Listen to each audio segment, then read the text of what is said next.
یو سړی محمد ابن یزید یو وخت کې دی په یو غټه سرکاري عہده باندې و او د عبدالملک ابن مروان زوی یزید هغه له څه سزا ورکړې وه اگر چې په جایز یې ورکړې وه دا د حضرت عمر ابن عبدالعزیز رحمت الله علیه زمانه وه چې عمر ابن عبدالعزیز کله مړ شو نو دا یزید ابن عبدالملک ده ته یو غټه ګورنري میلاو شو د ده خو ډک و هغه محمد ابن یزید ته نو وی دا راونیسئ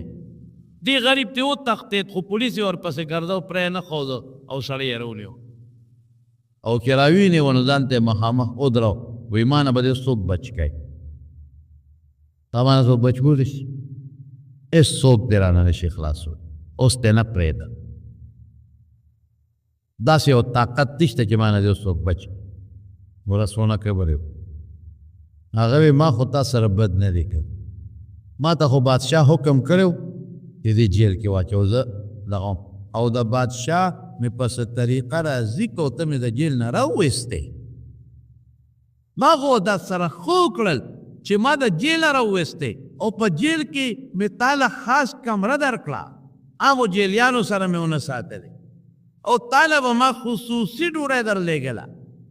او بیا مې بادشاه راضي که عمر ابن عبدالعزیز او ته مې راوویستې ما خو تا سره بد نه دی کړی او وی نه دې ټکي تاسو واورئ دا مو وایه چې ما به دنه څوک خلاص کړي که الله وغواړي نو ما دنه خلاصولی شي یو ذات شته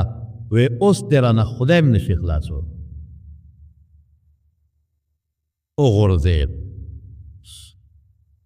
اوس دې رانه خدای هم نشي خلاصولی ګوره کبر یې بادشاه سرمن یې راوغوښته سرمن او په ځمکه یې واچول او زنځیرونه راوړی زما لاسونه یې پرې وتړل او زما خپې یې پرې وتړل او زنځیر یې زما خپې یې وتړل زما لاسونه او زما سټ یې دغه سره وتړل چې ونه لقب او جلاد یې راوسته ویلي تورې ته ګوره ځکه نه اوس چغه ووهه خدای ته دا اوس چې تا ما نه دعا بچ کړي دې کې بانګ وویل چې بانګ یې څنګه ووایي دا خو به ظالمان بادشاهان منځونه به یې کول منافقین او منځونه به یې کول چې څوک راباندې بدګمانه نه شي چې بانګ یې ووایي هغه جلاد ته یو منټ صبر وکړه دا مونځ کوم د مانځه نه پس به دې سر و خو چې دا یزید ابن عبدالملک ظالم ګورنر مانځه ته ور مخکې شو یو سړی شاته پټ ولاړ و په دا چاړۍ و مړ که مردار په هغه ساعت په مردار مړ شو او چې څنګه مړ شو نو د هغه نه پس بلو وی پرېنیځئ زما یې لاسونه هم پرانېستل زما یې خپې هم پرانېستلې وی زما بري کړئ الله کولی شي ها الله بچکول کولی شي خو الله د اړه نه چغه غواړي یو لطیفه ده یا به حقیقت یا به نی خو مچوره لطیفه ده او د عبرت ده وی یو سړی په سترګو لوند و بازار کې به ناست و چغې به یې والې خدای سترګې خدای سترګې خو د ده مطلب د سترګو نو د ده مطلب ده چې دا خلک ما ته وګوري چې دا خو غریب د سترګو معذوره دی محتاجه دی نو زه پیسې به راکړي اجل جانه دا خو دا چغه نه ده ولې خدای سترګې خدای سترګې خدای سترګې بادشاه چې په لاره به تېرېده ده به همدا چغه واله خدای سترګې یو ځل بادشاه روان و او لوندا وې ها وې څه غواړې د خدای نه وې سترګې نو درکړي نه دي نه ښځه واپس راځم او که سترګې دې نه وي که نه نو سرمن دې وباسم پولیس ته یې وي د ده باندې ډیوټي ولګه نه ونه تښتي او زه راځم که د ده نظر نو پیک شوی که نه خدای ته چغې وایي خدای ته چغې وایي به ټول ملک په مخه غچتې دی زه زلمی وم دیم دا چغې وایي زه بادشاه شوم دیم دا چغې وایي دلته ناست یو خلک ورې پیسې ورکوي او که زه رالم او د ده سترګې نه وې جوړې شوې نو سرمن ته وباسم پرېږدم یا نه خدای موت بادشاه لاړ ړوند وی خدای په غم واوړېدم دا سترګې داسې په جنجال واوړېدم خدای ته یې چغې کړې یا خدایه سترګې یا خدایه سترګې بادشاه را روان دي سرمن دا نه وباسي چې بادشاه راغی سترګې جوړې وې وی لونده سترګې دې وې ټیک شوې که نه وی دا څو ګوتې وې دوه دا څو دي څلور دا څو دي یوه بادشاه ته چا وی څه دم دې پوه چې دم مې پرې نه اچولې وی مخکې هسې د خولې نه چغه واله د پیسو دپاره چې خلک ما ته وګوري او خیر راکړي او چې د سر غم شو سره کنه نو د الله نه خدای ته کوکي ووالی نو چې د الله نه خدای ته کوکي ووالی نو خدای پاک قبلی او د دې به زه مثال درکړم که یو بزرګ و هغه به د بیت الله نه ګیر چاپېره تاوېده او چغې به یې وایي لبیک لبیک لبیک مشهوره واقعه ده او د بره نه به والا اواز راته لا لا لا لا لا مطلب دا چې لا لبیک نه قبلې نو یو سړی یو بزرګ ورسره روان و هغه ورته وایي د اواز اورې وی او وی دا تا ته کېږي که نه وی یا خو کلونه وشو زه له بیا هم لبیک ویم او ما ته اواز کېږي چې لا نه قبلو دا لبیک دی نه قبلو نو بیا سره پاره لبیک وی دا توافونه سره پاره کې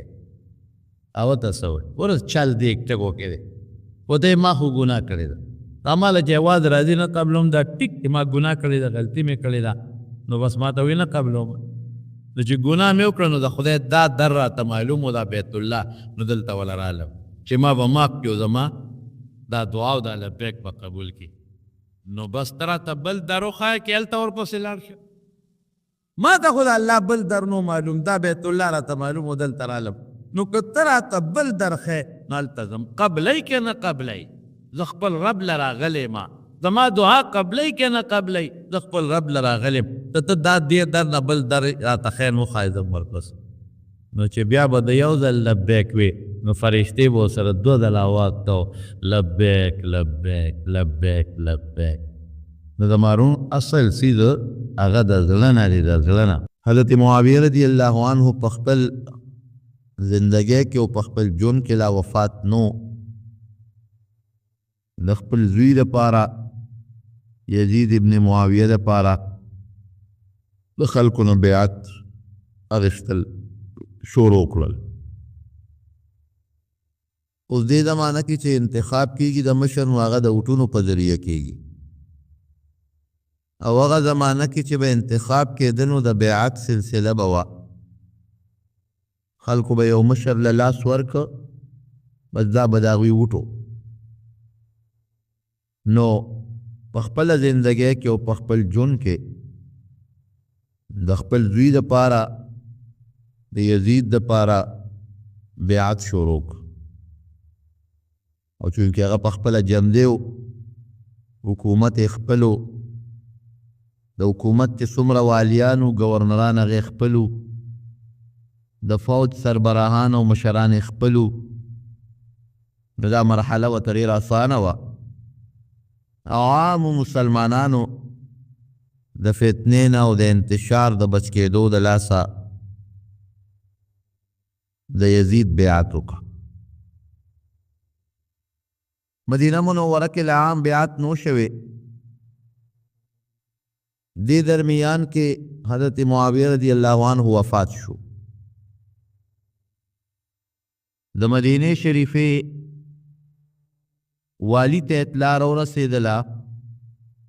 چې معاویه رضی الله عنه وفات دی هغه په شام کې و خو ته لا خلکو ته غږ مه کوه چې دی وفات دی او دا ووایه چې هغه بیمار دی ناجوړه دی او په خپل ژوند کې د خپل زوی دپاره د خلافت او د بادشاهۍ بیعت غواړي او که خلکو ته دا پته ولګي چې دی خو وفات دی نو بیا به خلک انتشار جوړ کړي غږ مه کوه د مدینې شریفې چې کوم ګورنر دی والی دی هغه مشوره وکړه د خپل نائب سره معاون یو سړی ډېر خراب سړی و مروان د بنو امیه قبیلې و مخکې ښه سړی و خو د دې ګورنرۍ نه او د دې ولایت نه وروستو بیا د ده کردار ډېر خراب شوی دی بهر کیف دغې ګورنر د هغه مروان سره مشوره وکړه چې څه وکړم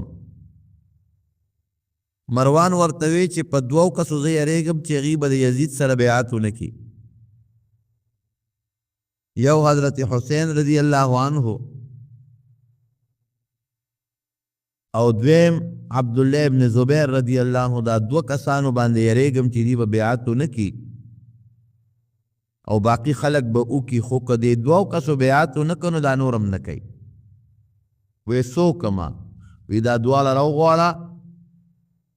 او ورته ووایه چې معاویه صاحب ما ته خط را لېږلی دی د یزید دپاره بیعت غواړي د بادشاه، نو که دوی در سره آماده شو بیعت یې وکړه خو ډېره ښه ده، او که دوی انکار وکړه نو سرونه ترې په هغه ځای قلم کا. نو که دا دواړه دې مړه کړل نو نور خلک به ویریږي، نو فوراً به د یزید سره د بادشاه بیعت وکړي. او ګورې که دې دواړو بیعت ونه کړه نو د مدینې شریفې خلک یا ګیر چاپېره نور عرب هم بیعت ونه کړي، انتشار به جوړ شي. ګورنر ښه سړی و، نرم دل و. حضرت حسین رضی الله عنه یې راوغوښته، خو دې پوه شو چې دا یزید د پاره ما نه بیعت اخلي، او په دې هم پوه شو چې حضرت معاویه رضی الله عنه وفات شوی دی، اگر چې لا عام اطلاع مدینې منورې ته نه ورسېدلی، خو چې دا ما غواړي نو همدغه چل دی.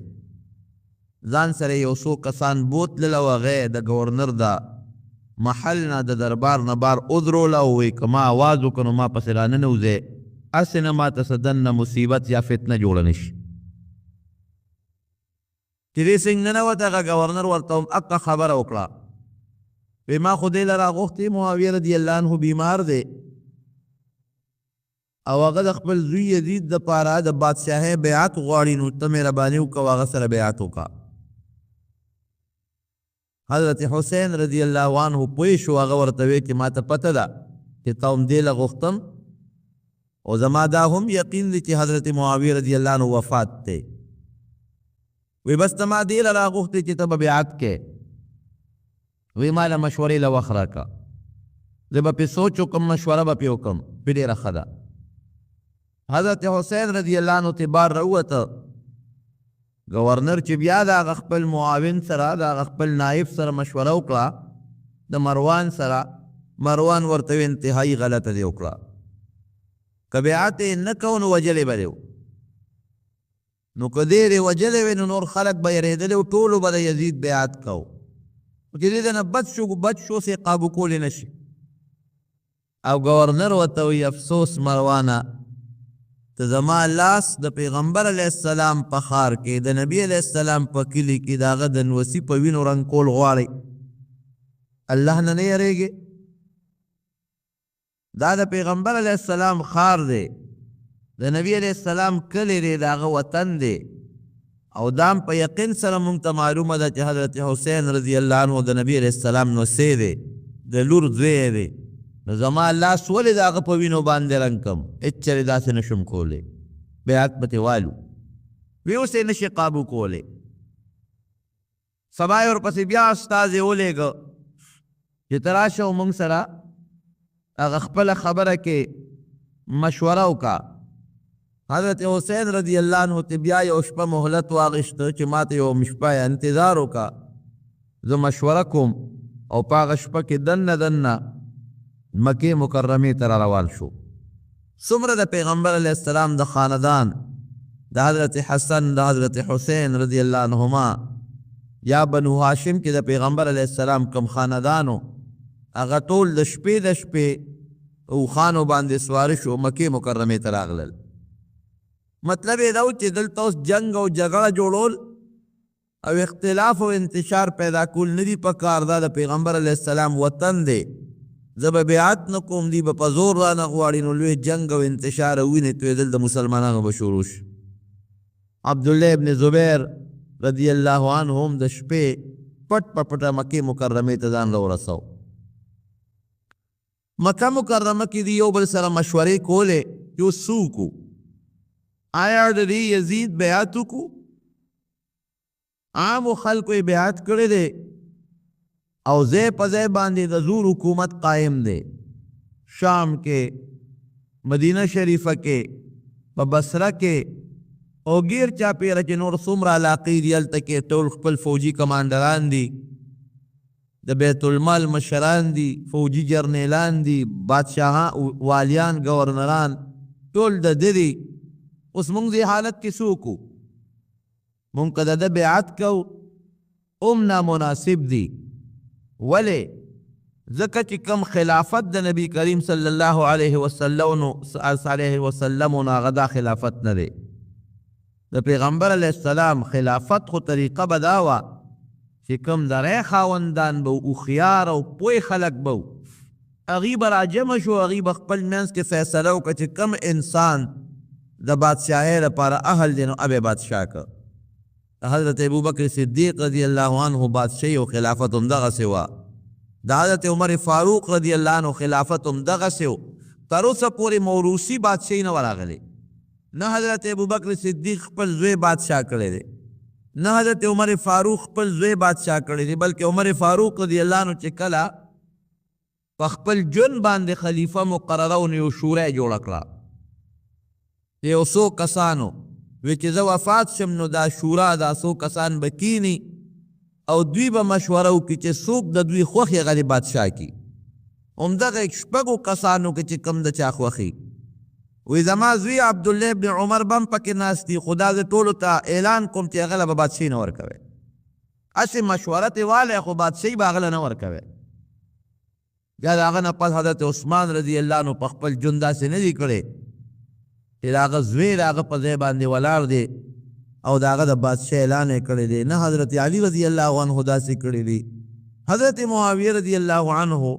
د یو مجبورۍ د لاسه داسې یو مسله وکړله نو په دې اکابر صحابه کرام چې کوم مشرانو ټول خپه و چې دا مناسب نه ده. دا خو په کار دا و صحابه کرام موجود دي د نبي علیه السلام، مشران او دیندار او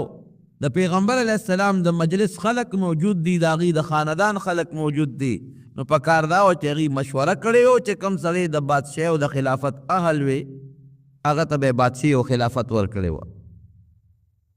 بل د نبی کریم صلی الله علیه وسلم یو حدیث هم د دوی مخکې پروت و.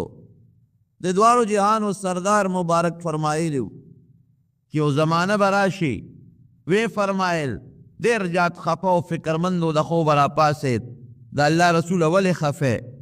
وی چې ما په خپل منبر باندې چې دا کم منبر باندې به نبی علیه السلام تقریر کو او د خپل منبر یو قوم یاد کړ، د هغې قوم الکان مې ولیدل چې د ما په منبر لوبې کوي. نو نبی کریم صلی الله علیه وسلم دې تعبیر خو ښکاره و چې یو زمانه کې به که شران الکان به راشي هغوی به بادشاهي قبضه کړي، د حلالو د حرامو د ښه د بد د انصاف او د عدل خیال به نه ساتي. نو د دې صحابه هم دقه سوچ و چې دا اوس کم بادشاه د معاویه رضی الله عنه نه پس مقرر شو، نوجوان دی، الک دی، او د نبی علیه السلام یو قولمو الخلافت بعدی 30 سنه، زمانه پس با خلافت اصل خلافت چې کوم د پیغمبر جانشین وي 10 کاله به چلیږي،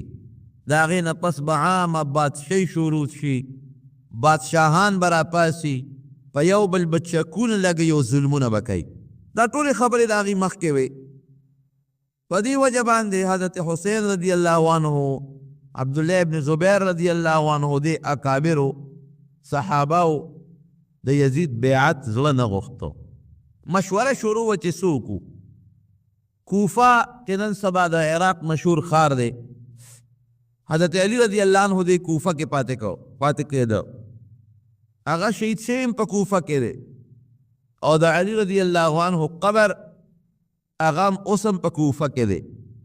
د کوفې خلکو د علی رضی الله عنه سره ډېر لوی عقیدت لره او ډېره مینه یې لرله. نو هغوی خطونه راولېږل او استازي راولېږل حضرت حسین رضی الله عنه پسې مکې مکرمې ته چې ته مهرباني وکړه کوفې ته راشه، د کوفې ټول خلک ستا په انتظار دی، کوفې ته راشه نو موږ ستا په لاس بیعت کوو، موږ تا خلیفه کوو، تا مشر کوو، د یزید بیعت موږ نه کوو. حضرت حسین رضی الله عنه د خپلو ملګرو سره مشوره وکړه چې څه وکړم، کوفې ته لاړ شم او که نه شم. چې کوم نږدې صحابه و د پیغمبر علیه السلام ملګري و هغوی مشوره نه ورکوله، وی پام کوه کوفې ته به نه ځې، موږ دا مشوره درکوو، د کوفې خلک غداران دي، دوکه به در سره وکړي، زړونه به تا سره یې ګورې د پیسو لالچیان خلک دی، که پیسې واغشته نو زړونه به تا سره یو توره به یې ګورې بیا د مخالفینو سره. پام کوه دا غلطي ونه کړې. لیکن دومره خطونه درې غټې غټې بوجې د خطونو یو بل بل دا د پسې راتلې او دا اعلانات پکېدل چې د کوفې خلک ستا انتظار کوي ستا په لاس بیعت کول غواړي او ته مهرباني وکړه کوفې ته فوراً راشه که رانلې نو دلته ممکن داسې لانجه جوړه شي د یو هوښیارتوب وکړه د خپل د تره زوی مسلم ابن عقیل رضی الله عنه هغې ولېږه وی ته لاړ شه کوفې ته هلته حالات معلوم کا نو که دا خطونه د خلکو رښتې او د کوفې خلک واقعي زموږ مرسته کوي او د دې حق ملګرتیا موږ سره کوي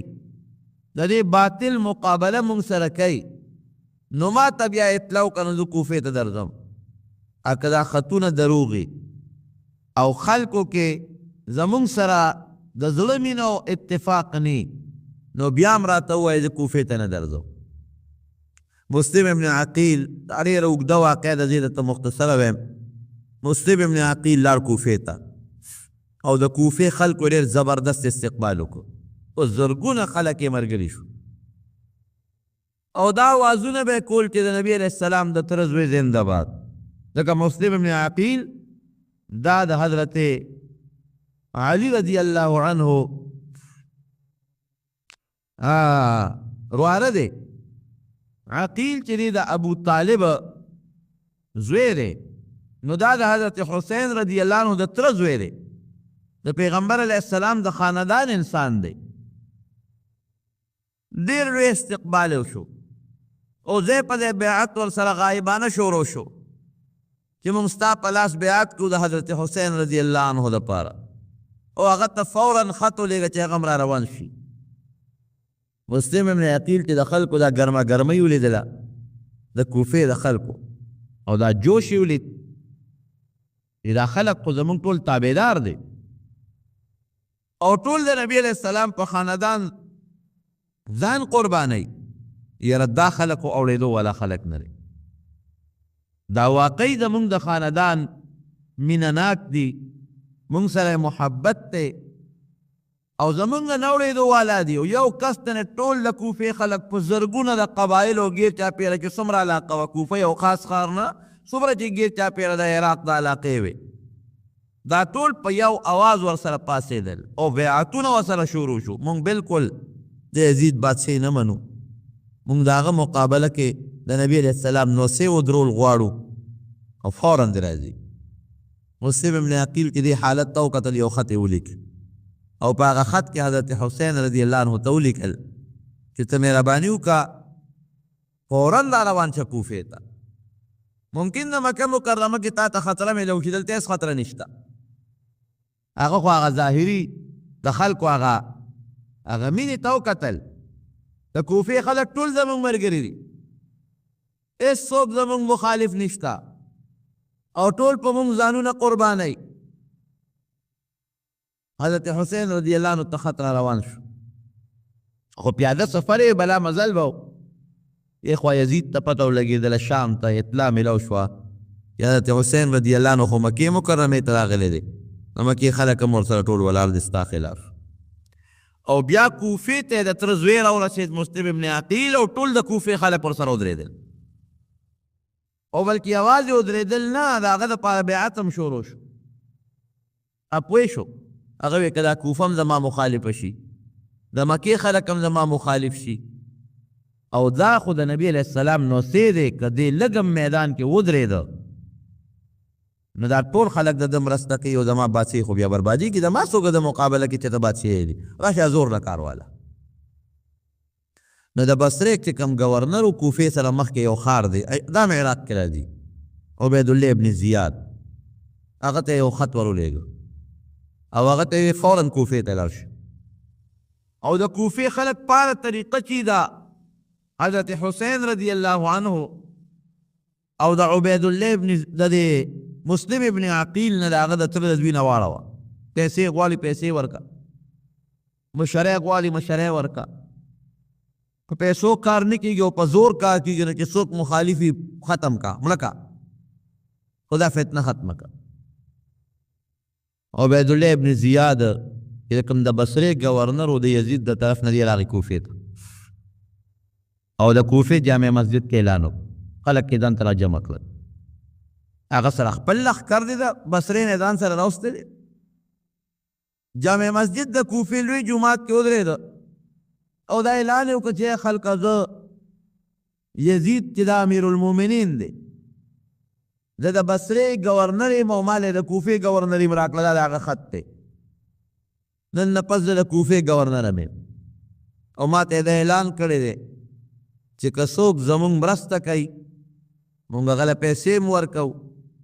هغه له مونږ عزت هم ورکوو، هغه له مونږ مشورې هم ورکوو، او که څوک زمونږ مرسته نه کوي او زمونږ په مقابله کې د حضرت حسین یا د مسلم ابن عقیل ملګرتیا کوي نو بل چل ورسره نه کوو بې د مرګ نه وجنو یې. خلک یې ویارول او چاله پیسې شروع کړې. نو نن خدا ور ټول د پیسې دی.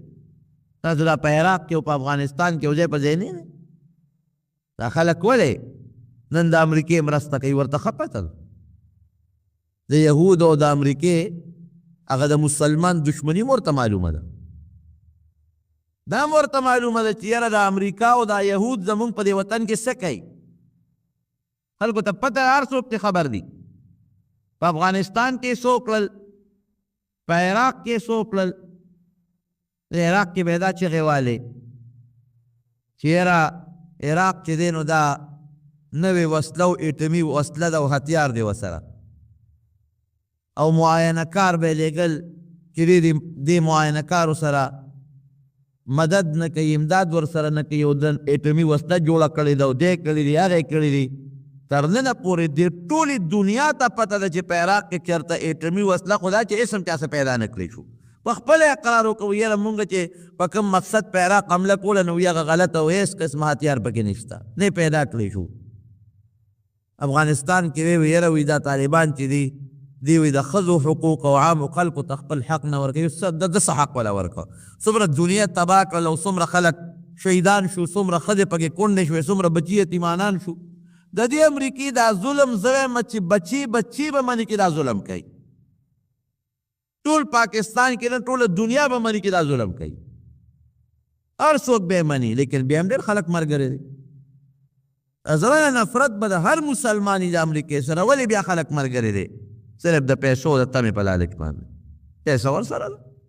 لګیا دي ډالرې په افغانستان کې تقسیموي، لګیا دي ډالرې په عراق کې تقسیموي. هغه ډالرو باندې او هغه پیسو باندې د دنیا خلک په خپله قبضه کې واخیستل. پیسه خو داسې یو شی دی، قسم دی الله دې زمونږ هم ایمان ته خیر کړي. یعنې پیسه چې راشي سړی بیا د ایمان نه پې ورتېري. هغه دور د صحابو او هغه دور د نیکانو صالحینو هغه تېر شوی دی چې هغې به ایمان په مقابله کې دولت او بادشاهي پارس لاړې توکلې. هغه دور تېر دی. اوس د کوف چې دی راغی او ته اعلان یې وکړه بس مشرانو له پیسې ورکړئ. دومره پیسې تقسیم کړله چې د کوفې خلکو خو یا د مسلم ابن عقیل د پاره د زنده‌باد نارې کولې او کوڅه په کوڅه ګرځېدل او هغه به په اوږو سوره و. دا د نبي علیه السلام د خاندان دی او دا د حضرت علي صاحب وراره دی او دا د حضرت حسین رضی الله عنه د تره زوی دی او پرچارو خطونه ورپسې لېږلي او راغوښتې او یا ټول ترې په خپلو کورونو کې کېناستل. عبیدالله ابن زیاد دا ګورنر پوه شو چې خبره خو مې څه ناڅه قابو کړه. راغی چې کوم د ګورنرۍ محل و هغې ته وخت او د هغې محل نه اعلان وکړ. وی ګوره زه بیا هم درته د اعلان کوم چې ما له دا مسلم ابن عقیل هر ځای کې چې را پیدا کې که چا دې مونږ له راوست هغه له مې انعام ورکوو او که چا مونږ ته د ځای وښو چې دې په کوم ځای کې ناست دی نو هغه له مې انعام ورکوو او که چا یې مرسته وکړه نو د هغه سزا هم دغه ده چې هغه وجنو پرېږدو یې نه. مسلم ابن عقیل ته پته ولګېدله چې دې خو زما مقابله کې د خدای اعلان وکړو نو هغه خپل د کوفې خلکو ته وایي چې راځئ ستاسو خو ما سره ولاړ یې ځای چې ورځو. 18,000 تاریخ لیکي په شمېر 18,000 کسان ورسره ملګري وو د مسلم ابن عقیل سره. 18,000 لږ نه، زر هم نه، 2,000 هم نه. او ټول رالل او د دې عبیدالله ابن زیاد د هغه محل نه یې ګیر چاپېره محاصره وکړه. راځئ به تاسو زما ملګري یې چې دا ختم کړو. او د سره په شمیر په دغه ځای کې 50 یا 60 کسان دي دغه ګورنر سره 50 یا 60 او 13,000 د کوفې خلک دګیر چاپېره محاصره شو.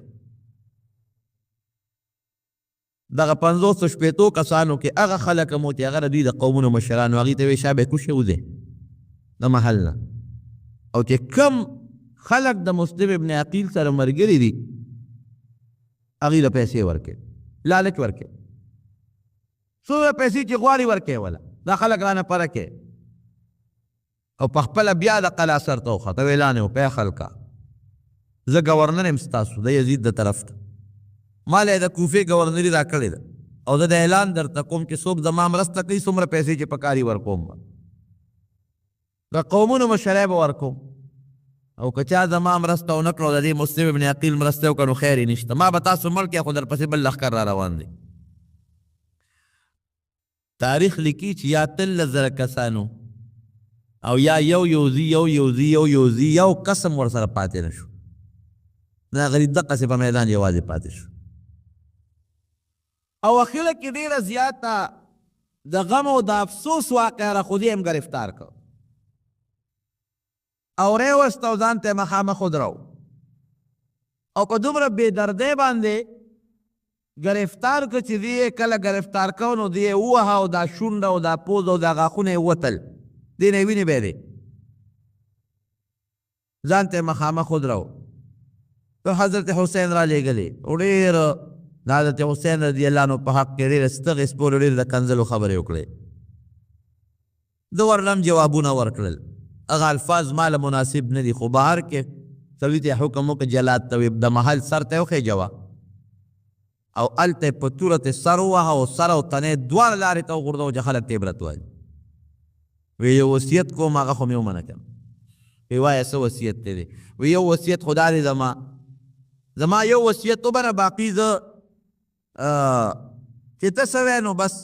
وجنې مې او کار څه کوې خو زه ستا په لاس باندې یا د یزید په لاس بیعت کول نه غواړم خو یو وصیت مې ومنه. و یو وصیت څه دی وی یو خو دا دی چې زما لاش زما یو رشته دار دلته کې هغه ته حواله کړه چې ما لاش ښخ کړي ما د مرګ نه پس. دویم ما باندې 900 درهم د یو سړي قرض دی دغه رشته دار ته دا وصیت کوم چې زما هغه قرض خلاصه کړي. او دریم زه یو خط لیکم د حضرت حسین رضی الله عنه په نوم باندې ځکه هغه ته ما یو خط لیږلی دی او ما ورته وایي چې د کوفې خلک زمونږ ډېر تابعدار دي نو ممکن ده چې هغه را روان شوي نو که هغه راغی خو دغه حال د هغه هم دی دا کوم چې زما و ما سره د خلکو چې کومه غداري وکړه خو دا غداري هغه سره هم کوي. زه هغه ته یو خط لیږم چې ته مهرباني وکړه ګورې کوفې ته مه راځه د کوفې خلکو چې دا ما سره سوکل دا حال ستا هم دی. ګورنر هوښیار او هغه ډېره ښه ده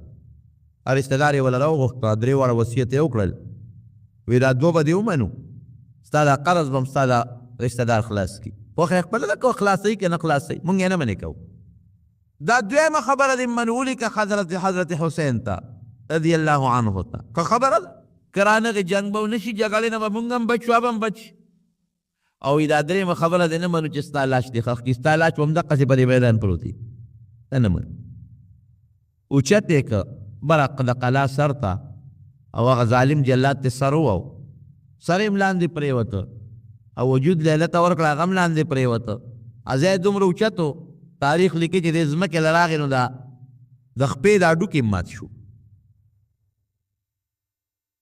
حضرت حسین رضی الله عنه ته په اړومبې خط رسېدلی و د خو ورته لیکلي و ځکه د کوفې خلکو اړومبې ډېر مضبوط استقبال کړی و هغه ته خط ورسېد چې د کوفې خلک خو زما مرسته کوي او زما د تره د زوی استقبال وکړه او د عدل او د انصاف د حکومت دپاره زما شاته ودرېږي زموږ نه ځان قربانوي خپلې قافلې ته یې حکم وکړو ځان تیار کړې ځو کوفې ته. څومره چې په مکه مکرمه کې مشرانو هغوی وله مشوره ورنه کړئ مزه تر دې حده پورې عبدالله ابن زبیر رضی الله عنه ورته وی ګوره د کوفې ځمکې ته چې قطعا لاړ نشي دغې خاورې ستا د پلار سره وفا نه ده کړې تا سره هم ګورې وفا نه کوي دغې خاورې ستا ورور سره حضرت حسن سره وفا نه ده کړې تا سره هم وفا نه کوي مه کوه عبدالله ابن عمر رضی الله عنه چې کوم د عمر فاروق رضی الله عنه زوی دی هغه ورته نصیحت وکړ. عبدالله ابن عباس د حضرت عباس رضی الله عنه زوی دی هغه ورته نصیحت وکړ چې ګورې پام کوه کوفې ته لاړ نشي مه ځه کوفې ته. دا کوفې خلک در سره وفا نه کوي او موږ درته منت کوو زاري درته کوو د خدای په نوم درته قسم اچو چې کوفې ته مه ځه. او حضرت حسین رضی الله عنه کوفې ته اراده و چې د خامخا ځم. نو دا سوال په تاریخ کې راځي چې هر کله د ټولو مشرانو دی منې کو دی ولې نه منې کېدل ولې نه ته ولې پاتې شوي به وکړه اورېدلي دي. د هغه نه یو حدیث ما ته رسېدلی د نبي کریم صلی الله علیه وسلم نه چې په حرم کې به یو حیواني یو انسان به هغه انسان د نبی علیه السلام د حیوان مثال ورکوي. یو حیوان به چې د هغه د لاسه به د مکې مکرمې د حرم عزت بربادېږي. نو هسې نه که زه د مکه کې پاتې شم او دلته جګړه جوړه شي نو د پیغمبر علیه السلام دغه حدیث مصداق زه نه ګرځو. هسې نه هغه کس زه نشم چې نبي علیه السلام د هغه په حق کې فرمایي یو شی به چې د هغه د برکت نه به د حرم تقدس ختم شي د هغې عظمت او احترام به ختم شي. نو د حرم نه بار که جګړه کېږي دلته به هم راسره کېږي که وینې تویږي دلته به هم تویږي خو چې کم از کم دا د حرم په دې ځمکه ونه شي وبارو شي نو خبر. او دویم وی ما د شپې خپل نیکه په خوب کې لیدلی دی نبي علیه السلام هغه راته یو حکم کړی دی د هغې حکم به زه پاسداري کوم هغه حکم به خامخا زه منم. اوس نتیجه که ما سره برابر خیږي او که د ما مخالف خیږي که زه مرم او که زه جمدې پاتې کېږم. وی هغه څه خوب دی وی نه د خپل نیکه راز په خپل ژوند فاش کول نه غواړم. دا دوه خبرې وي د دې دوه خبرو د وجې نه مجبور دی چې دی د مکې مکرمې نه وځي. او درېیمه خو هغه خبره وه که د یزید په لاس باندې د بیعت کول نه غواړم. دی خلیفه د مسلمانانو نه دی دی په زور د خلکو نه بیعت اخلي. خلیفه خو دغه نه چې په زور د خلکو نه مشري والي. خلیفه خو چې مقرریږي د مسلمانانو مشران او د مشورې خاوندان کوم چې مشران یې هغوی به د هغې انتخاب کوي. بهر کیف هغه خطونه هم د په مخ جو چې کوم د کوفې خلکو ته رالیږلي او د مسلم ابن عقیل د تره د زوی هغه لومبی ختم و چې هغه وی چې د کوفې خلکو خو زما ډېر لوی استقبال وکړه راځه. نو ټول چې څومره د نبي علیه السلام د نبوت د خاندان کم کسانو نه هغه ټول د قافلې په شکل کې د مکې مکرمې نه کوفې طرف ته روان شو. په لاره چې به کم خلک مخې له ورتل ده به دې تپوس کو چې د کوفې حال څنګه دی چې د کوفې نه به څوک راتلل. هغوی به ورته وي چې زړونه یې تا سره دي خو ګورې تورې د ابن زیاد سره دي. پام کوئ اعتبار پرې ونه کړي. واقعي د کوفې دا خلک ډېر بې اعتباره خلک دي. د کله چې تاریخ ګورم که نه په دوی په مختلفو وختونو کې فتنې راغلي دي. یو وخت کې فتنې تاتار راله او د کوفې لوی لوی خلک یې شهیدان کړل. دومره وینې په بغداد کې او په دې علاقو کې وبهېدلې چې د فرات دا دریاب کې دومره وینې وبهېدلې دومره وینې چې اوبه د سکو نه وې چې چا به ګیلاس کې او پیالې کې اوبه راغشتې د وینې به ډکې وې. او کوفه کې دومره د دین کتابونه پخوا خو په قلم به کتابونه لیکل او ټول کتابونه یې راوړل او په دریاب کې وغورځول. پول یې جوړ کړ د کتابونو نه پول جوړ کړ. دومره کتابونه و چې تاریخ لیکي چې چا به خط نیکه نو مشوانه به یې وړو دریاب کې به هغه اوبه د دریاب راواغېستې نو هغه دومره د هغه سی د لاسه د هغه کاغذونو د سی د لاسه تورې وې چې په هغې باندې به خلکو خطونه لیکل. او لوی لوی بزرگان او علماء کرام او دیندار او نیکان چې څومره و هغه ټول شهیدان کړل. دا یو دور راغی ولې دې خلکو ظلم کړی دی. اوس هم تاسو وګورئ په کوفه کې او په بصره کې او په عراق کې څومره خلک مري څومره پکې شهیدان کېږي. دا هم هغه اثر دی هغه وجه ده مخکې نه را روانه وجه ده چې دې خلکو په دغه زمانه کې د نبی علیه السلام د خاندان سره ډېر لوی انتهایي ظلم او زیاتې کړی. لیکن دته خو د تره دا غزوې هغه خط مخکې و، ما درته ووایي هغه خوب یې مخکې و، نو دی برابر روان دی. عبیدالله ابن زیاد خو اوس خپل تسلط په کوفه کې قایم کړ. خلک یې ویارول، څوک یې مړه کړل، چاله پیسې ورکړې، دباو شو خلک. لښکر یې را روانې کړې او ټولو لښکرو ته یې حکم ورکړ په لارو باندې چې ته دې لار باندې ځه، ته په دې لار ځه. او چې کوم ځای کې د حضرت حسین رضی الله عنه لښکر درته مخکې راشي،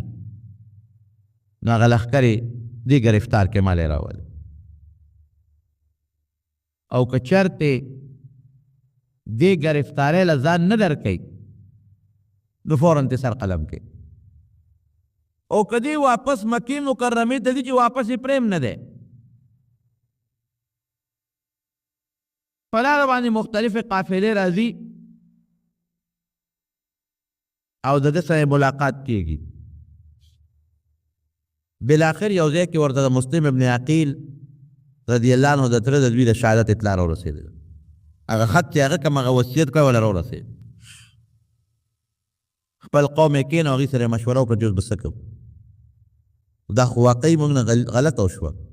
موږ خو وایو چې د کوفې خلک ډېر اعتباري خلک دي، دا خو بې اعتباره وختل. دې خو زما د تره د زوی لومبې استقبال وکړه، د هغه ملګرتیا وکړله او بیا همغه یې شهید کړه. څه به کوو؟ اوس پکې مسلم ابن عقیل هم شهید شو. د هغه چې کوم وروڼه دي، د هغه چې کوم خپل خلک دي، هغې وایي چې نه اوس خو مونږ خامخا کوفې ته ځو، هر څه چې کېږي. او حضرت حسین رضی الله عنه هم په دې سوچ کې دی چې ما هم د نبي علیه السلام په حکم را روان شوی یم. پیغمبر علیه السلام خوب کې ما ته حکم کړی دی. مشوره د ټول خاندان نبوت په دې وشوه، که ماشومان دي او که ښځې دي او که لوی دي او که واړی چې ځو، هر څه چې کېږي. ولې معرکې په لاره باندې کېږي، ولې معرکې. بالاخر ډېره اوږده واقع ده، یو ځای بل ځای بل ځای، او مشهور یو د غم او د افسوس یو میدان چې هغه مشهور میدان د کربلا دی، د کوفې په خوا کې هم د عراق په علاقه کې، هغې ته حضرت حسین رضی الله عنه د خپل خاندان سره ورسېد. او دا تقریبا 2 یا 3 کسان دي، ټول ماشومان او لوی او زنانه او نارینه. یو خوا د نبی علیه السلام د خاندان قافله ده او بل طرف ته د هغه ظالمانو جابرانو قافله ده. د هغې مشران دي حر او زهیر، دا د هغې مشران دي. په دې کې هغې سره خبره اترې هم شروع شوې، تاسو مه ځئ کوفې ته، واپس مو پرېږدی، نه واپس هم نشئ تللی، نه مو مخکې پرېږدو نه مو شاته پرېږدو، څه به کوو؟ بس یو لاره ده، هغه دا ده چې ته به مونږ له لاس راکې. حضرت حسین رضی الله عنه ته وایي او مونږ به دې بوځو یزید له، او د هغه په لاس به بیعت وکړي، نو خبره خلاصه ده. او که دا خبره نه منې، نو بل هېڅ لار ستا لپاره نشته. نه دې مکې مکرمې ته واپس پرېږدو، نه دې کوفې ته پرېږدو. او مونږ ته دا هم حکم دی چې مونږ تا باندې دریاب د اوبه هم بندو، اوبه به هم نسکې. لوی فوج دی د عبیدالله ابن زیاد چې دا کوم د یزید گورنر دی. حضرت حسین رضی الله عنه ورته وایي هر څه چې کېږي کېږي، به خو زه ستا د فوج ته یو تقریر کوم. که دا خپل فوج دې ما ته کېنو، یو 2-3 خبرې دوی مخکې کوم، باقي چې ستا اوس څه خوښه یې به کوو. ډېره ښه ده، څه چې لکه ارمان یې ووایه. حضرت حسین رضی الله عنه پاڅېد او دې ټول قوم ته ویې قومه، ما ته مه ګورئ، یزید ته مه ګورئ. هغه چا اولاد دی او زه د چا اولاد یې؟ یوه. دویم دا دی چې زه په خپله خوښه کوفې ته نه یم را روان شوی، زه خو تاسو را غوښتی یم. نو چې تاسو ما سره غداري کوله، نو بیا هم زه را غوښتم ولې؟ خو د دولت او د پیسې دا نشه د انسان په ذهن کې کېنه، سړي نه بیا هر څه یېري. ما ورته وایي بې ایمان د سړي نه هم یېري. قوم ورته وایي د فوج هغه لښکر چې څومره دی، وایي ته چا را غوښتې؟ مونږ خو نه یې را غوښتې. نو هغه 3 واړه بوجۍ خطونه یې ورته په میدان کې وغورځول، وایي دا ستاسو خطونه دي. او د هغې نه به یو خط راغېسته، د هغه مشرانو چې کم په دې لښکر کې موجود وو، فلان کې شته؟ وایي دا ستا خط دی که نه دی؟ وایي نه نه ما نه دی. دا بل فلان کې په دې ستاسو په دې لښکر کې شته وي یو وي دا ستا خط دی که نه ټول خطونه یې ورته وښول وي دا موږ نه دي لیکلی چا راغوښتې موږ نه یې راغوښتې بهر کیف سخته مقابله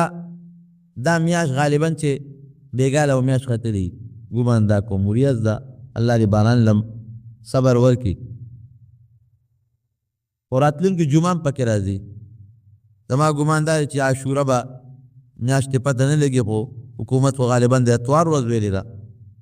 خو یا به د خالي ورځ شي یا به د اتوار ورځ شي د عاشورې متعلق څه احکام دي بلې جمعه کې به درته ووایم خو دا میاشت د دې میاشتې د محرم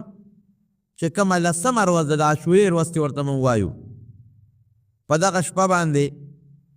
حضرت حسین رضی الله عنه د خپل خاندان سره بیا مشوره وکړه او خصوصا خپل خور سره حضرت زینب رضی الله تعالی عنها هغې سره مشوره وکړه لیکن دا ګوره دا خاندان د نبی علیه السلام او کومه بهادري چې د نبی کریم صلی الله علیه وسلم په سینه کې پرته وه هغه بهادري د زنانه او د ماشومانو په سینو کې هم پرته وه ایرولې ته چې په کوم مقصد را روان شوی هغه مقصد دې څه که زموږ مقصد خو دا و چې د حق دپاره ځو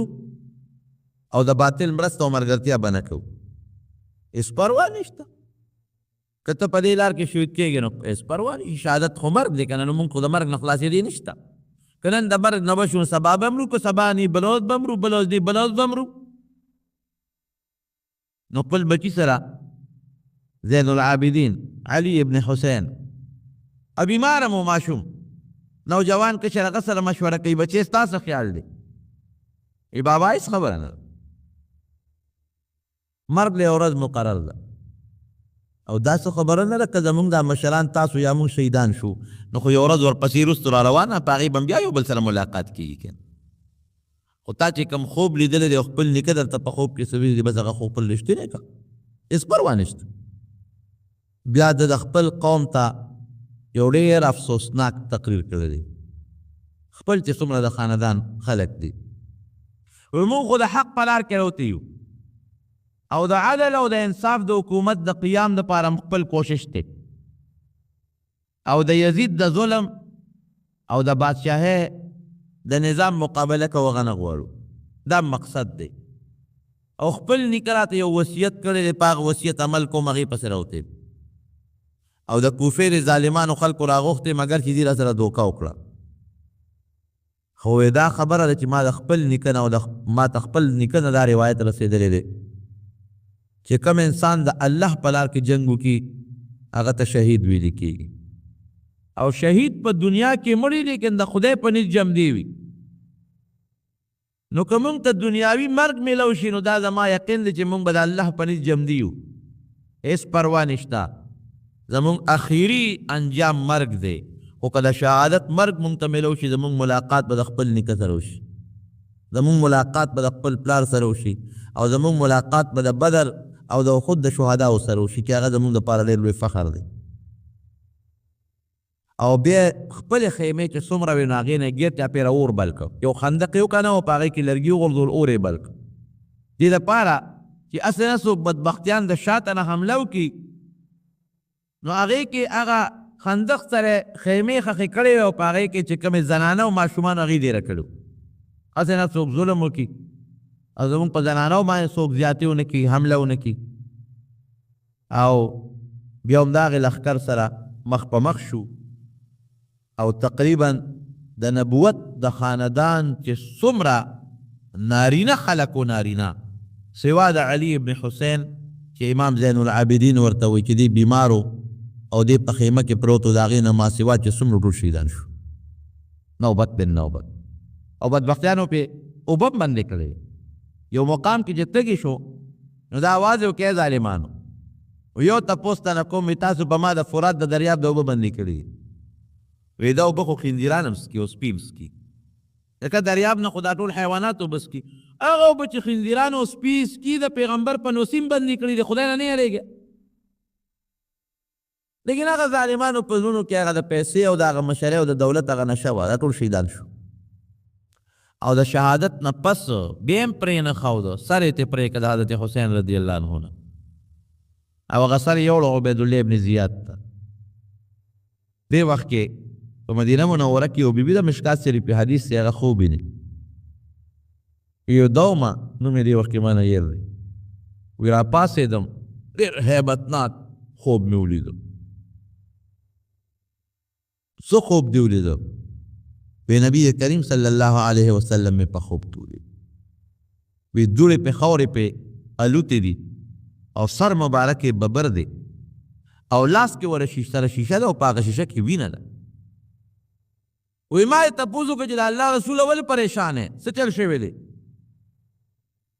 ویښته مبارک دی ببر دی وجود باندې د خاورې الوتې دی او دا په لاس کې د شیشه نیوله دې کې څه دی وی شهدت قتل الحسین آنفا وی د حضرت حسین شهادت ته حاضر شوی وم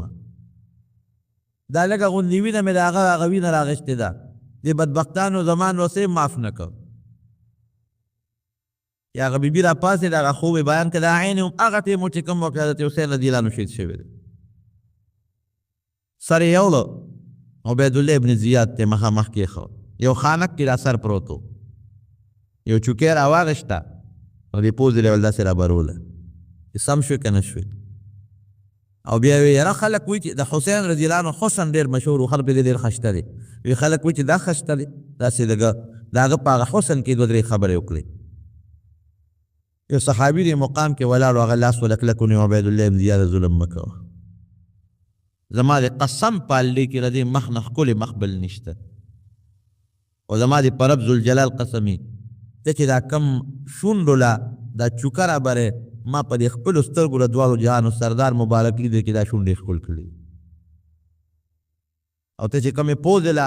غزار رابرې زما د په رب قسمي چې ما د نبي علیه السلام مبارک پوزه لیدله تا نه دی لیدې دغسې ولکه څنګه چې د حضرت حسین رضی الله عنه هغه خاندان نبوت یې ټول راواغېسته او بیا هغې له څه تحفې تحایف هم ورکړل مدینې منورې ته رخصت کړل لیکن رب العالمین د هغه عبیدالله ابن زیاد نه هغه بدل سورو د کې دننه دننه واغېست یو فتنه کې رب العالمین دې مردار کړ مړ شو قتل شو یو بل فوجي لښکر کې یو راوي وایي زه ورغلم سرونه مې کتل وی قسم په الله چې سرونه پراتو پکې د عبیدالله ابن زیاد سره پروت و یو لوی اژدها خامار مې ولیده وی هغه خامار داسې روان دی او په یې سرونو کې ننوځي رانه نوځي یو سر بویې بل سر بویې بل بویې بل بویې وی نیغ ورغې د دغه ګورنر د عبیدالله ابن زیاد پس پیمو ابین که او بیا راووتله او بیا ورله بیا بوی که او پس پیمو کې دننه هغه خامار ورننوت په حقیقت کې په دې میاشت کې د نبی کریم صلی الله علیه وسلم دغه نبوت د بلونو سره دا انتهایی ظلم شوی دا زموږ د مسلمانانو دپاره یو ډېر لوی عبرت دی یو خو مسلمان له دا عبرت دی چې که د چا زوی د چا رور یا څوک پخپله دغسې د یو باطل په مقابله کې د کافر په مقابله کې ګیر شي د هغه دپاره دا حضرت حسین رضی الله عنه شهادت عبرت دی او دویم د حق د باطل په مقابله کې د حق د مرستې دپاره ودرېدل دا زموږ د مسلمان دپاره لوی عبرت ښیي ورونو یو خبره تاسو ته وکړم زموږ خلک عموما په دې وجه په 11 د عاشورې په 11 باندې مونږه غم کوو او څوک په دې باندې غمونه کوي او څوک د غم رازه اظهار کوي یره وی په دې ورځ باندې حضرت حسین رضی الله عنه شهید شوی دی څوک تورې جامې اغوندي او څوک جلاګانې کوي او څوک فریادونه کوي شریعت دا ټول څه ګناه دي داسې به نه کوئ ما ته تېره جمعه ویلي چې یو انسان په یو ورځ کې شهید شي دا د دې خبرې نښه نه چې دا ورځ سپېره ده د جمعې په ورځ چې څوک مړ شو نو جمعه نه سپېره کېږي هغه انسان بختور دی چې رب العالمین ورله جمعه ورکړه یا د عرفې په ورځ باندې څوک شهید شو دا به نه وایي چې د عرفې دا ورځ سپېره ده نه دا انسان بختور دی چې رب العالمین د عرفې غوندې ورځ وله ورکړه دارنګې حضرت حسین رضی الله عنه د شهادت ته وجه نه بېشکه د هغه شهادت داسې شهادت دی چې دویم که اسمان ماتېدی نو په دې مات شوی و که ځمکه شلېدلې نو په دې به شلېدلې وه لیکن په دې وجه دا ورځ یا دا شپه سپېره کېږي نه دوی بختور چې رب العالمین د عاشورې غوندې بختور ورځ باندې هغې له شهادت ورکړه او د هغې شهادت تر قیامته پورې مسلمان ته په تاریخ کې یو لویه دروازه کله او پرېښودله. د دې ورځې متعلق یو څو ضروري مسایل دي خو بله جمعه پکې راځي انشاءالله هغه به درته بله جمعه وویم. صرف دومره ده چې که چېرته دغه یې دا ورځ د اتوار راتله دی په دې ورځ روژه نیول بهتر دي، ډېر لوی اجر او ډېر لوی ثواب دی پکې. نبي علیه السلام او صحابه کرامو به د دې میاشتې په دې 10مه باندې روژه نیوله، خو په اخیري کال چې کله وفات کېده نو فرمایلی وي لئن بقیت الی قابل لاصومن التاسعه، وایي که آینده کال پاتې شم نو زه به د 10مې سره 9مه ورځ هم روژه ونیسم.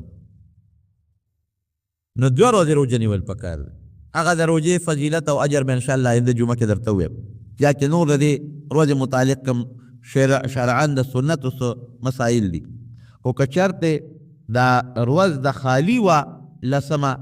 نو بیا د جمعې پر ورځ روژه ونیسئ، جمعه او خالي. که ورځ د اتوار وه نو خالي او اتوار روژه ونیسئ. یعنې د دې میاشتې 9مه او 10مه 2 ورځې روژه نیول پکار دي، مستحب دي او ډېره لویه فایده ده پکې. پته به ولګي چې یاره دا کومه ورځ ده. عموماً په دې کې حکومت هم چې کوم اعلان وکړي هغه هم رښتیا وي، ځکه حکومت د شیعګانو پکې خپل دا قصې وي، دوی پکې خپلو امام بارګاهونو کې دا جلوسونه وباسي، نو هغې هم پوره کوشش کوي چې اصلي ورځ 10مه کومه یوه ده. نو به هر کیف چې کومه 10مه ورځ وي نو هغه 10مه ورځ او 9مه ورځ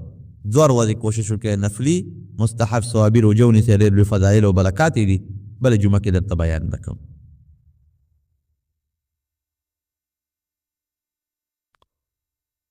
په جمعات کې د سوره یاسین ختم او په جمعات کې ځانونه کول یو بل ګوټونو کې دا څنګه دي دې باره کې باران ودرېږي او که نه دا زموږ د صوفیه حضراتو طریقه ده. د بزرګانو څه قرآن حکیم کې یا په حدیثو کې د دې ذکر نشته، خو زموږ د صوفیه او حضراتو یو طریقه ده. بعضې کتابونو لیکلي دي چې باران نه ودرېږي، 3 کسان د 4 ګوټونو کې ودرېږي، قبلې ته د مخکې یو کس د سوره یاسین شروع کړي چې مبین ته ورسېږي نو هغې د بانګ ووایي 4 بیا د بل مبین ته ورسېږي بیا د هغه 4 واړه بانګونه ووایي. نو چې دا څومره مبینه دي په دې باندې دا 4 کسان بانګونه ووایي نو پروردګار به باران ودرېږي. او ما درته ووایي نه قرآن کې د دې ذکر شته او نه په حدیثو کې ذکر شته دی. دا زموږ د بزرګانو صوفیو یو طریقه ده او زما په خیال چې داسې لازم او فرض یې ګڼل نه دي پکار، او که یو سړی یې کوي چې یاره که رب العالمین هسې هم بانک کې ډېر لوی خیر دی او سوره یاسین هم د برکت صورت دی، نو بهر کیف ممکن دی چې الله تعالی پې باران ودرئ. جمع دعا وکړئ دغې شهداو دپاره چې دا کم تکلیف او کم ظلم که دغه خاندان نبوت باندې شوی دی، پروردګار یقینا که موږ دعا کوو که نه کوو د هغې ارواح واقعي د شهداو روحونو سره ملګري دي، خو الله تعالی د هغوی ارواح نبي کریم صلی الله علیه وسلم او د نورو شهداو سره ملګري کړي. او پروردګار دا چې چا ورسره ظلم او زیاتې کړی دی رب ذوالجلال د هغې د سخته سنګینه سزا او سنګینه عذاب دی ورته پروردګار ورکړي. او د دې دا شهادت رب العالمین تر قیامته پورې د مسلمان دپاره د خیر او د سعادت ذریعه وګرځولی کړي. نور چې څومره شهیدان په مخ د ځمکه د کافرانو په ضد کې را روان دي، الله دې د ټولو شهادت د شهیدانو د شهادت د وینو د برکت نه زموږ د مسلمانانو مجاهدین کامیاب کړي. څومره مجاهدین چې په مخ د ځمکه دي الله ته کامیاب کړي، او څومره کافران یهودیان امریکایان د هغې ملګري پروردګاره ته ورته لاول ورته د هدایت دعا کو، الله د اسلام هدایت نصیب کړي او په دغې په قسمت کې په خپل قهر و غضب تباه و برباد کړي. کو کې د باران دپاره خصوصا ځکه باران واقعي باران خو د الله رحم وي او رحمت وي، او چې کله زیات شي بیا د الله قهر او غضب وي. نو رب العالمین په چا ظلم او زیاتې نه کوي، خو دا زموږ د ګناهونو او زموږ د اعمالو نتیجه ده. مونږ خلک زکات نه ورکوو د خپلو مالونو، مونږ خلک د ظلم نه منې کېږو. هر انسان بچې په پلار باندې او پلار په بچو باندې، ګاونډي په ګاونډي باندې، او یو بل سره ظلمونه او زیاتي شروع دي، زکاتونه څوک نه ورکوي، بدعملۍ فحاشۍ شروع دي. نو دا د هغې زموږ د ټولو اعمالو نتیجه ده چې دا څومره باران شروع دی. او الله تعالی دې دا باران په خیر او په برکت باندې ودرئ. یعنې تاسو یقین وساتئ که دا باران همدغه جاري پاتې شي نو څومره کچه نه چې پخې کوټې هم نه ټینګېږي. او بلکې پرون خو زما ذهن کې پرون داسې دا سوال کوم چې پروردګاره په دې وخت کې زلزله مه راولې، یعنې که زلزله په دې وخت کې راله یقین وکړه چې دا کچه او پخې ټولې به یې غورځولې. نو دا د الله قهر دی، د الله غضب دی په مسلمان باندې. تاسو ویلیدل په انډونیشیا کې په لکونو مسلمانان شهیدان شو. ما نه یا تپوس وکړو وایي دا کافر الله نه وجني دا مسلمانان وجني دا ولې؟ ما وی چې کم صلیب زوی او پردی دواړه په جګړه شو نو خيار صلیب خپل زوی وی پردی نه وی خپل له سزا ورکوي خپل له ورکوي نو آخرت خاصم د مسلمان دی خو په دنیا کې چې کومې فحاشو کومې بدعملۍ روانې دي نو کم از کم دنیا کې بیا رب العالمین دی خپل مسلمان له سزا ورکوي. د کافر آخرت نشته او د مسلمان آخرت شته دی. نو رب العالمین دې موږ د خپل قهر نه وساتي، دی الله موږ د غضب نه وساتي. الله زموږ د اعمالو د وجې نه که دا باران په موږ وي پروردګاره موږ د خپلو ګناهونو توبه وباسو، الله دا باران بند کړي. یا الله ته بند کړي، یا الله ته باران له صبر ورکړي او پروردګاره د خپل وطن او د خپل مسلمانان د خپل حیوانات د خپل غریبانان پروردګاره د خپل غضب او د خپل قهر نه محفوظ کړي. که څومره مریضان دي دعا ورته وکړي چې الله وله شفا ورکړي، څومره قرضداران دي رب العالمین دې قرضونه خلاص کړي، څومره مسلمانان حج له تللي دي او یا هلته پاتې دي یا راغلي دي دعا وکړي چې د ټولو مسلمانانو الله قبول شوي حج نصیب کړي، چې کوم هلته ایثار دي الله دې په خیر و عافیت رسولي کړي او زمونږ د رب العالمین د بیت الله حج نصیب وګرځولي کړي. وصلی الله تعالی علی خیر خلقه محمد و آله و اصحابه.